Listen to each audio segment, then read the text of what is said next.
대통령 윤석열을 파면한다.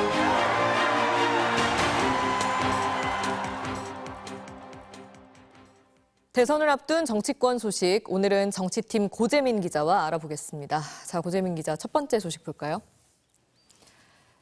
나의 젊은 시절 박정희, 이재명, 김문수 두 후보 모두 박정희 전 대통령을 언급했나 보네요. 네, 공교롭게 자신의 젊은 시절을 같이 언급했는데 두 후보 발언부터 보시죠. 네. 늘 박정희 대통령은 반대를 많이 해서 쫓겨나고 잡혀가고 많이 보니까 제가 잘못했다는 걸 알았습니다. 당신의 무덤에 침을 뱉던 제가 이제 당신의 무덤에 꽃을 바칩니다. 참여해주겠습니다.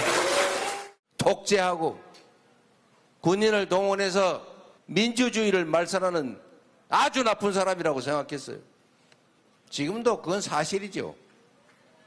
또 한편으로 보면 이 나라 산업화를 이끌어낸 공도 있는 것 아닙니까, 여러분? 네, 두 사람 다 독재자 박정희에 대해서는 부정적으로 회상했는데요. 다만 김문수 후보는 자신이 틀렸다면서 참회라는 표현까지 쓰면서 박 전 대통령을 완전히 재평가했다면 이재명 후보는 박 전 대통령이 독재자인 건 맞지만 경제 성장만큼은 인정하자는 입장인 겁니다. 이 박정희 향수가 강한 대구 경북 지역에서 같은 듯 다른 박정희 마케팅이 펼쳐진 셈입니다. 네, 이 중에 어느 마케팅이 통했을지 표심의 변화도 지켜봐야겠네요. 자, 다음 볼까요? 하와이에서 온 화답. 홍준표 전 대구시장이 정계 은퇴를 선언하고 미국행을 택했는데도 오히려 언급이 많다는 얘기는 저희도 계속 하고 있는데 하와이에서 어떤 화답이 온 겁니까? 네, 저희가 민주당 이재명 후보가 홍 전 시장에 대해서 낭만의 정치인이었다 이렇게 이야기하면서 돌아오면 막걸리 한잔 하자 이런 제안했다는 소식 전해드렸었는데 네. 오늘은 홍준표 전 시장 지지자들 일부가 이재명 후보 지지 선언을 했습니다. 이유를 한번 들어보시죠. 홍준표 후보가 꿈꿨던 보수와 진보가 공존하는 통합의 나라, 그 비전을 스스로 실현하기 위해 이재명 후보의 당선을 위해 노력하겠습니다. 오늘 기자회견에는 팬클럽 회장단 중 한 10명 정도가 참석했는데요.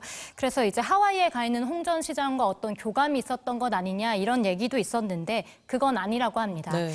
다만 홍준표 캠프 책사였던 이병태 전 카이스트 교수도 이재명 캠프에 합류하겠다 이런 의사를 밝혔고 캠프 역시 합류까지는 아니지만 이 전 교수가 조언자의 역할을 할 것이다 이렇게 말을 했거든요.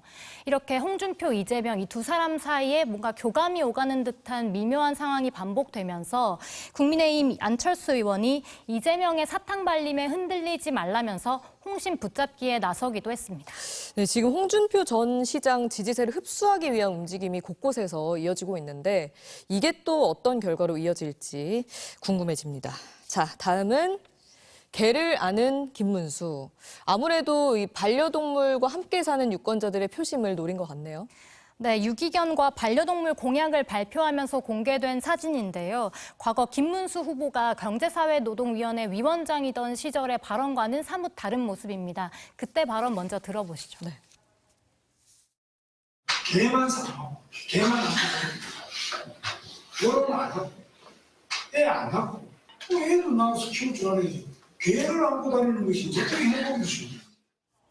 이 저출생 대책을 이야기하다 말고 반려동물을 키우는 청년 세대만 탓했다 이런 거센 비판을 받기도 했었는데 이번엔 유기견을 따뜻하게 안아줘야 한다면서 반려동물 공약을 내놓은 겁니다. 사실 김 후보는 지난 2012년에 반려동물을 키운 적이 있었거든요. 유기견을 입양해서 키웠는데 네. 이제 반려동물을 키우는 사람이 1,000만 명이 넘는 그런 시대다 보니 표심 잡기에 나선 걸로 보입니다. 네, 여기까지 듣겠습니다. 고재민 기자 잘 들었습니다.